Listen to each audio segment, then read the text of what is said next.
अमूल्य वस्तु। तो जब यह अमूल्य वस्तु आती है तब जो है वह कृतार्थ होते हैं।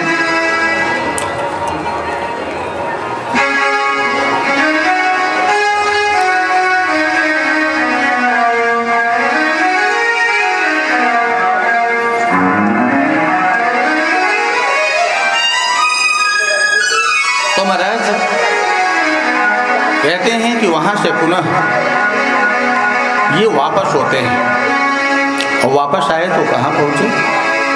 अपने स्थान को गए। अपने स्थान पर पहुंच करके भगवान की और फिर आए तो इधर अस्थि प्राप्ति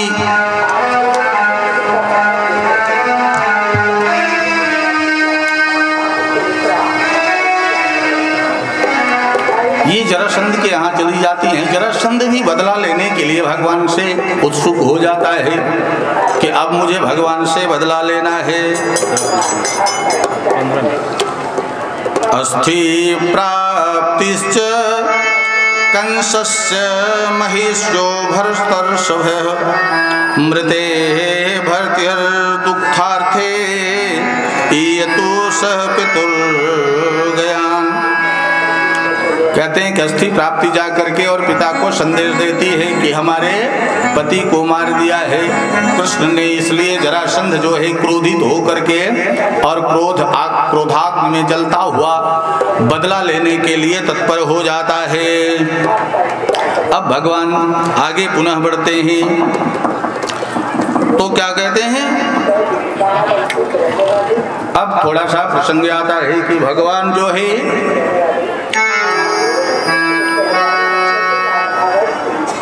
वह 17 बार 14 बार चढ़ाई करता है। कौन? जरासंध मथुरा पे। एक बार भगवान ने देखा कि यह बार बार चढ़ाई कर रहा है तो एक बार भगवान जब चारों तरफ से जरासंध ने घेरवा लिया तो भगवान वहां से कैसे एक तरफ से बलराम भागे और दूसरे तरफ से भगवान श्री कृष्ण जी भागते हैं। तो एक नाम उनका पड़ गया रणछोर। बोलिए रणछोर भगवान की जय। तो एक रण छोड़कर भाग जाना ये भगवान की खूबी थी। कभी मारे वीर तो कभी भागे वीर। भगवान की ऐसी ऐसी लीलाएं हुई हैं। कहा रणछोर एक नाम पड़ गया, भागे। पहले रातों रात सबको जो भी उनके मथुरा में भक्त थे, अनुयायी थे, पटरानियां थी, रानियां थी, उनको वो वहां से हटाए और ले गए कहाँ? द्वारकापुरी बसाई। एक ऐसी पुरी बसाई। तो यहाँ जब वो आक्रमण किया जरासंध तब वो वहां से लेकर के और सुबह जब निकले रण करने के लिए तो खुद ही भाग गए। और जब भाग गए तो वो पीछे पड़ा। अरे कहता है ये रणछोर कहाँ भागता है तू? सुन, कायर की तरह भाग रहा है। पर भगवान भागते गए, भगवान भागते गए और भागते भागते वो एक पर्वत पर दोनों भाई चले गए। बलराम और कृष्ण पर्वत पर गए तो उसने पर्वत में चारों तरफ से आग लगवा दिया जरासंध ने। अब आग लग गई। आग लगने के बाद भगवान ने उसी में से छलांग लगा करके समुद्र में कूद गए। समुद्र में कूद करके अपनी और धीरे से बगल होकर के निकल गए। कहाँ गए? द्वारकापुरी चले गए। अब द्वारकापुरी में गए तो वहां द्वारकापुरी का जो है निर्माण किया भगवान ने, बनाया। अब इधर एक पुनः घटना घटती है। क्या है वो? नारद जी एक बार जाकर के रुक्मिणी जी को एक संदेशा देते हैं। क्या संदेशा है?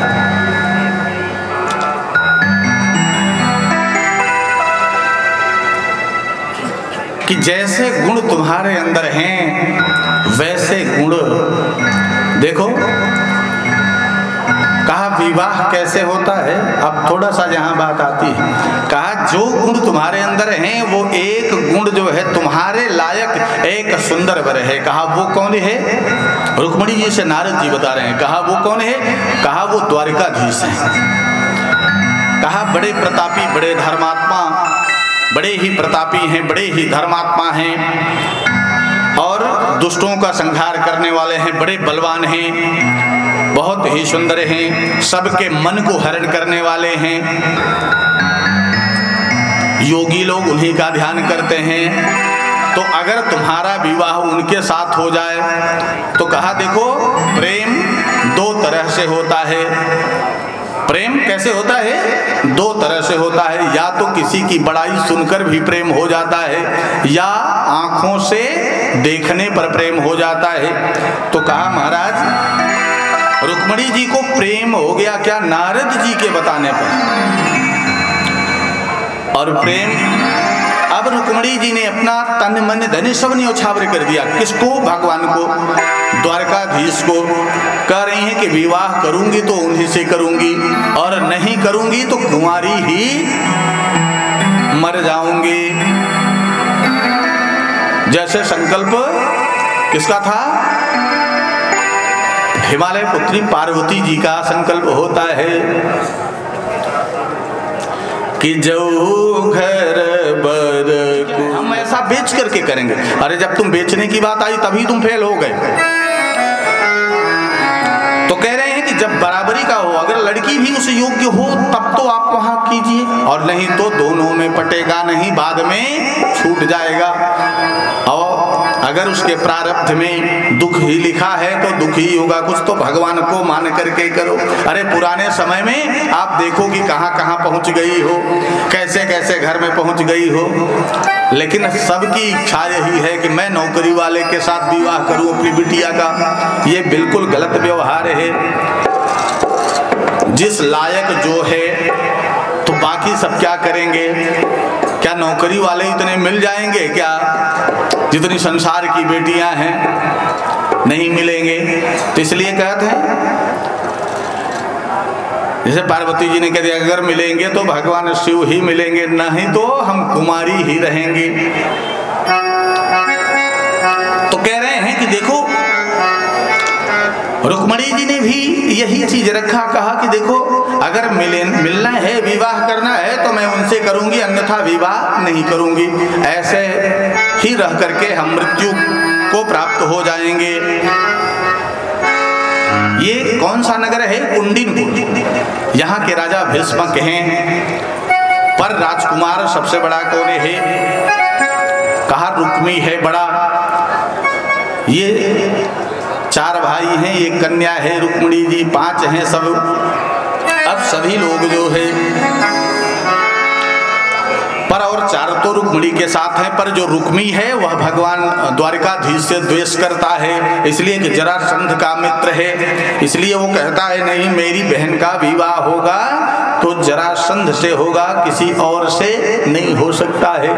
मैंने मान लिया है पिता, पर अब भाई और बहन में भी वाद चल रहा है। पर वो संकुचित हैं, संकोची हैं, स्वभाव की बोल नहीं पाती हैं, इस प्रकार से चल रही हैं। एक दिन क्या हुआ कि विवाह की तैयारी हो गई, बारात आ गई। कौन? वहां पर लेकर के बारात आ गया जरासंध। जरासंध के साथ शिशुपाल से विवाह उन्होंने तय किया था। जरासंध वो सहयोगी था शिशुपाल का। शिशुपाल से भी, शिशुपाल जो था वो बड़ा आतताई था, अधार्मिक और आतताई। तो कहा कि जब शिशुपाल चला वहां से तो अपने सहयोग के लिए जरासंध को भी ले लिया, और चारों तरफ से कुंडिनपुर को घेर लिया गया और बारात आ गई। दुमदुभियां बजने लगी। 2 दिन पहले रुक्मिणी जी रोते रोते बुरा हाल हो गया कि लगता है क्या होगा, पर उन्होंने अपने तन मन को सब समर्पित कर दिया था। तो उन्होंने क्या किया कि एक जहर की पुड़िया भी मंगवा रखी थी कि उससे बेहतर तो ये होगा मेरी उधर भंवरी हो रही होगी और वहीं मेरे प्राण निकल रहे होंगे, दोनों चीज होगा। तो लेके बैठी थी। तब क्या करती हैं कि उनके गुरुजी थे, गुरुजी को उन्होंने अपने किसी सहेली से संदेशा भिजवाया और बुलवाया और गुरु जी को पूरी छूट हुआ करती है, वो अंतःपुर तक चले जाते हैं। तो गुरु जो है आज रुक्मणी जी के कक्ष में चले गए। रुक्मणी जी से पूछा क्या बात है बिटिया, क्यों बुलवाई हो? तब वह रो रो करके बताने लगी कि मैं तो प्रेम करती हूँ द्वारकाधीश से, और ये लोग मेरा विवाह मेरा भाई कराना चाहता है। तो कहा कोई उपचार नहीं है, क्योंकि चलती उसी की है, बाप की भी नहीं चलती। तो कहा क्या करें? तो एक पत्र लिखा उन्होंने, रुक्मणी जी ने एक पत्र लिखा, प्रेम पत्र। और वह पत्र पहले क्या चलता था? प्रेम पत्र ही चलता था ना। अभी जो है क्या चल रहा है? ये युग मोबाइल का है, लेकिन उस समय वो प्रेम पत्र हुआ करता था। तो प्रेम पत्र लेकर के गुरुजी ने कहा कि दो हमें, हम तुम्हारा संदेशा द्वारकाधीश तक पहुंचा देंगे। और द्वारकाधीश लेकर के जब गए तो गुरुजी ने एक दिन लग गया उनको पहुंचने में वहां, और वहां से वो वापस। तो कहा क्या बात है? तो कहा कि एक पत्र रुक्मणी जी ने भेजा है। तो नारद जी दोनों तरफ से मध्यस्थता कर रहे थे, उधर रुक्मणी जी को भी जगाया था, उधर भगवान श्री कृष्ण को भी जाके बताया था कि आपके जैसे समान सुंदर गुणवती लक्ष्मी कौन है? कहा रुक्मणी जी हैं। तो वहां भी जगा दिया था। इसलिए उन्होंने तत्क्षण एक व्यवस्था की। कहा वो क्या था? कहा पत्र, गुरुजी आप पत्र को पढ़ो। अरे कहा कैसे हम पढ़ेंगे पत्र को?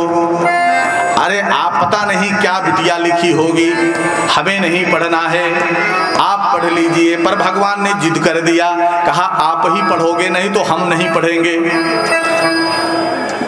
देखो भगवान जानते थे कि रुक्मणी जी क्या लिखी होंगी, पत्र से भी उस बिटिया का पता हो जाता है कि वो लक्षण है या कुलक्षण है। तो कहा कि आप ही पढ़ के सुनाओ। तो कहा उसमें क्या लिखा था? विनती सुनिए नाथ हमारी, हृदय स्वर जय हृदय बिदारी। विनती सुनिए नाथ हमारी, हृदय स्वर जय हृदय बिदारी। विनती सुनिए नाथ हमारी, हृदय स्वर जय हृदय बिदारी।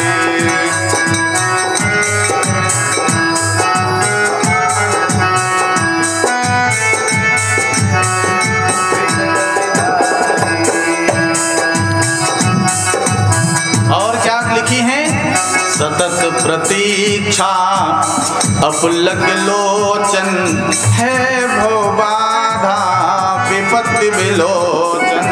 सतत प्रतीक्षा अपलक लोचन है भव बाधा विपत्ति विलोचन।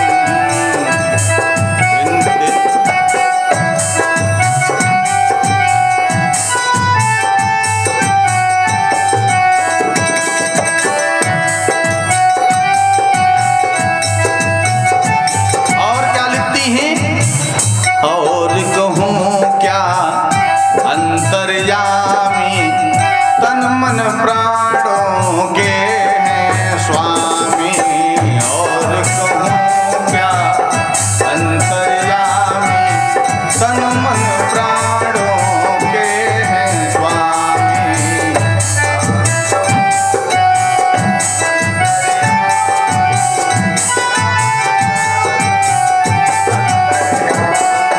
और क्या कहती है कि हमारी गवाही चंद्रमा और तारे देते हैं। साक्षी तारों भरा गगन है, कितने मन ये कितना पावन। साक्षी तारों भरा गगन है, कितने पावन कितने।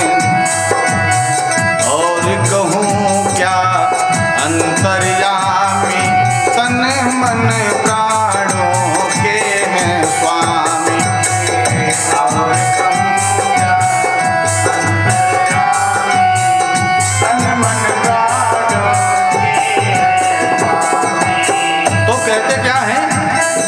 पत्र जो है जब उन्होंने पढ़ा तो भगवान के भी आंख में आंसू आ गया। देखो, पत्र में अश्लीलता नहीं होती है, वो परोसी नहीं जाती है। जो पढ़े लिखे संस्कारवान घर की लड़कियां या अच्छे लोग होते हैं वो पत्र में, देखिए अब आज रुक्मिणी जी से इससे परिचय होता है कि कितनी गंभीर हैं और कितनी अच्छी हैं, कितने संस्कार हैं, लक्ष्मी स्वरूपा हैं। इसलिए उन्होंने कहा, हे अंतर्यामी, आप तो सब कुछ जानते हैं, तन मन प्राणों के हैं स्वामी। इस मैंने संकल्प लिया है कि अगर आप नहीं मिलोगे तो मैं ऐसा कर लूंगी। चूंकि मैंने ये जीवन समर्पित तुम्हारे हवाले क्या किया है कि ये जीवन जो है मैंने आपको चढ़ा दिया है, अब इसके सिवा अन्यत्र किसी का नहीं हो सकता है। तो ये भगवान को जब चढ़ गया तो फिर अब किसको चढ़ने की बारी। इस प्रकार से भगवान ने देखा उस पत्र को, गुरुजी ने सुनाया, बड़े प्रसन्न हुए, कहा कि ऐसी सुयोग्य लक्ष्मी लड़की जो है हमें चाहिए। और उन्होंने तुरंत, आज बलदाऊ को भी नहीं बताते हैं, और तुरंत जल्दी से अपने सारथी को बुलाया और कहा रथ तैयार करो। और रथ तैयार करके उस पर धनुष और बाण रखते हुए और भगवान जो है तेजी के साथ बढ़ने लगे कुंडिनपुर के लिए। और जैसे कुंडिनपुर में पहुंचते हैं, देखते क्या है कि वहां तो पहरा लगा हुआ है, वहां पहरा लगा हुआ है चारों तरफ से। पर भगवान कैसे जा रहे हैं? अकेले जा रहे हैं। और किस रूप में जा रहे हैं? रथ पर आरूढ़ होकर के, जैसे गीदड़ों के झुंड में एक शेर आ जाए और सब में खलबली मच जाए, वैसे सिंह की तरह वह दहाड़ते हुए और वहां पर पहुंचे, रथ को खड़ा किया।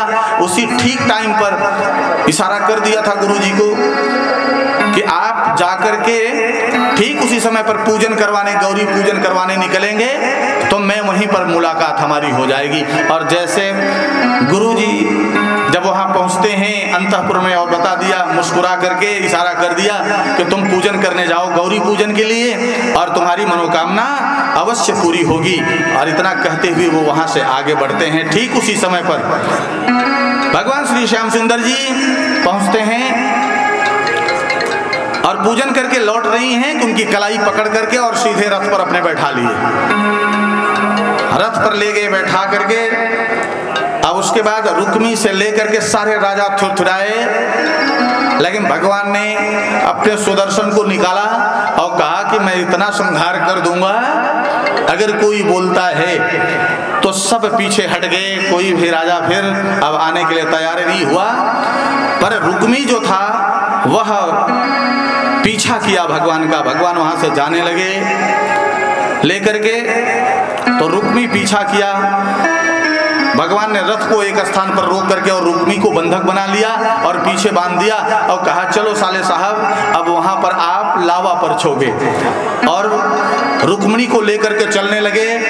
रुक्मी को फिर रुक्मिणी कहती हैं कि छोड़ दो मेरे भाई को, तो उन्होंने फिर छोड़ तो दिया, लेकिन मुंडन करा करके, छिलवा करके बाल, इसके बाद छोड़ दिया। और यह छोड़ करके पुनः जो है वो आगे बढ़ने लगे। और वहां पहुंचते हैं तो अब वहां पाणी ग्रहण संस्कार वहां होता है, कहाँ? द्वारकापुरी में जाते हैं तो वहां अपने संस्कार होता है। किस प्रकार से? जो संस्कार हमारा पाणी ग्रहण का यहाँ होता है, इस प्रकार से भगवान का। तो भगवान ने राक्षस विधि से रुक्मिणी से जो है विवाह किया। अहम त्वा समरे कृष्णं प्रत्युहाच रुक्मिणीं कुंडिनं न प्रवेक्षामि सत्यमें तद ब्रह्मेमिव। समर में इसको पराजित करके रुक्मी को भगवान ले जाते हैं और वह पाणी ग्रहण संस्कार करते हैं। और फिर वहां भाव बनता है, रुक्मिणी जी का विवाह हो जाता है। और विवाह जब होने लगता है तो वहां सब सखियां, सहेलियां, सभी लोग जो है वह मंगल गीत गाने लगती हैं कि आओ मेरी सखी मुझे मेहंदी लगा दो, आओ मेरी सखी मुझे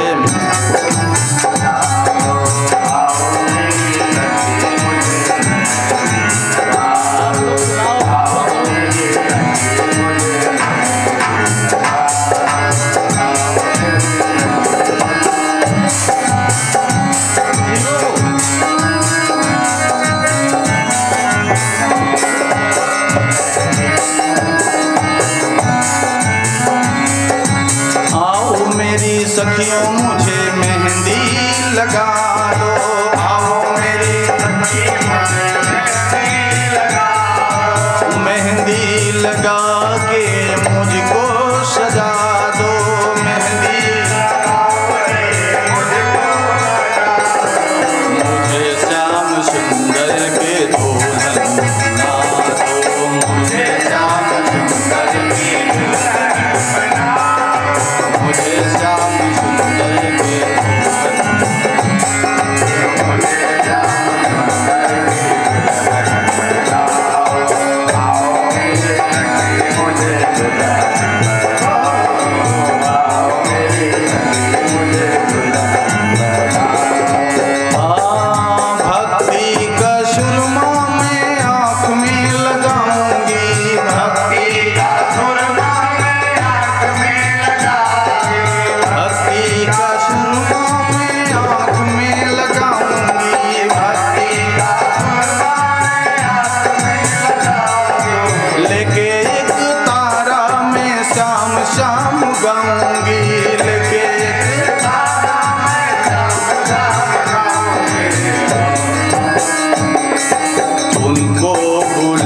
जरा सत्संग सुना दो, सतगुरु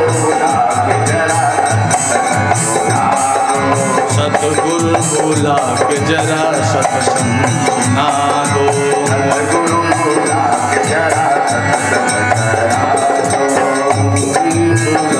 जरा सत्संग सुना दो, मुझे श्याम सुंदर की दुल्हन बना दो, मुझे श्याम सुंदर की श्याम सुंदर की दुल्हन बना दो, मुझे श्याम सुंदर की दुल्हन बना दो, आओ मेरी सखियों मुझे मेहंदी लगा दो, आओ मेरी सखी मुझे मेहंदी लगा दो, आओ मेरी सखी मुझे मेहंदी लगा दो, मुझे श्याम सुंदर के दुल्हन बना दो, मुझे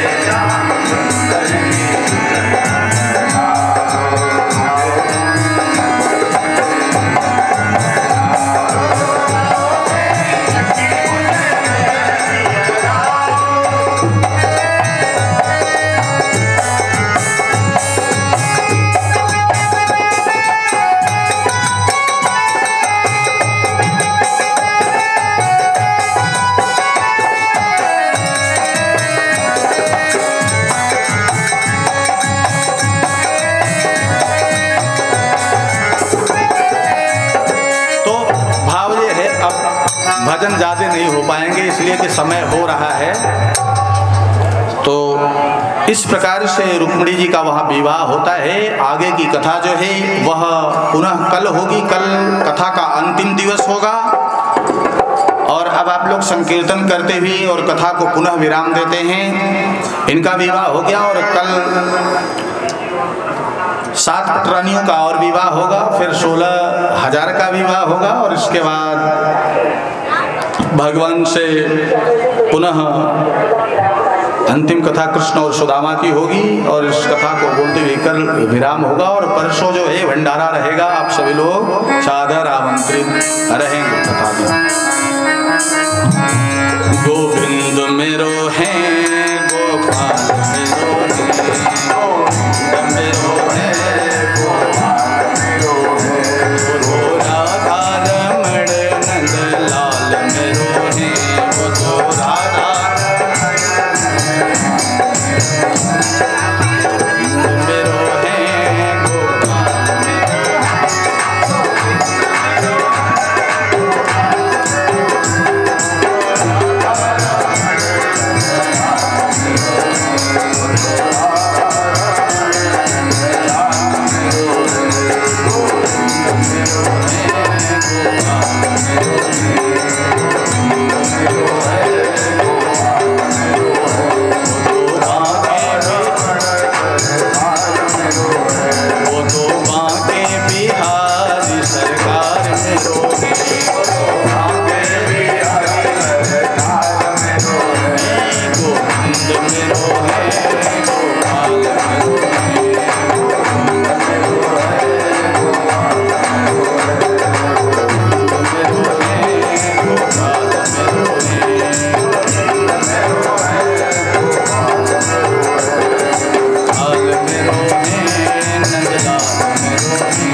कन्हैया की जय।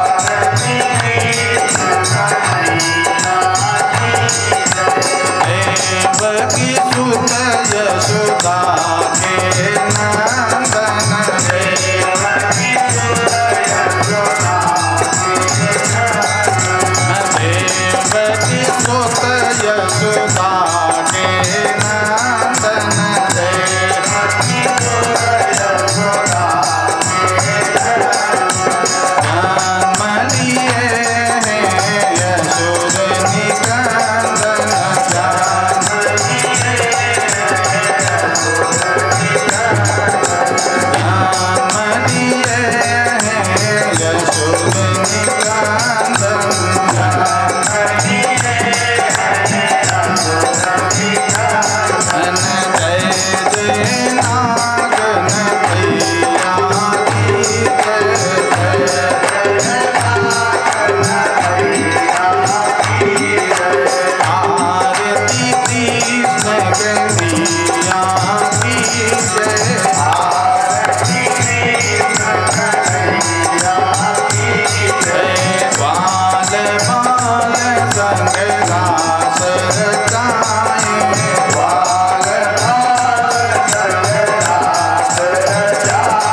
माधव भगवान की, आज के आनंद की, सभी भक्तवत्सल्य भगवान की, संत महात्माओं की,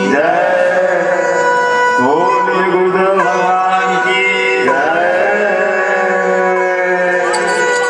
नारायणाय विद्महे वासुदेवाय धीमहि तन्नो श्रीविष्णुः प्रचोदयात्। सेवन्ते कामकुलचम्पकपाटलाब्जे पुण्यप्रजाविकरवीकरतालपुष्पे बिल्वप्रवातुलसीदलमञ्जरीभिः त्वां पूजयामि जगदीश्वर मे प्रसीद।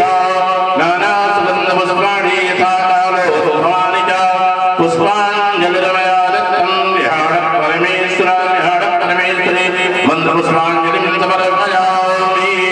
बोलिए श्री यज्ञनारायण भगवान की, बोलिए श्री गजानन भगवान की, बोलिए श्री सिंह भगवान की, श्री हनुमान जी महाराज की, गंगा मैया की, मैया की, मैया माधव भगवान की, भगवान की, जी महाराज की, भगवान की, आनंद की, माता की जय। पतये हर हर महादेव। सर्वे भवन्तु सुखिनः, सर्वे सन्तु निरामयाः, सर्वे भद्राणि पश्यन्तु मा कश्चित् दुःखं भवेत्। हरिः ओं शान्ति शान्ति शान्ति शान्तिर्भवतु।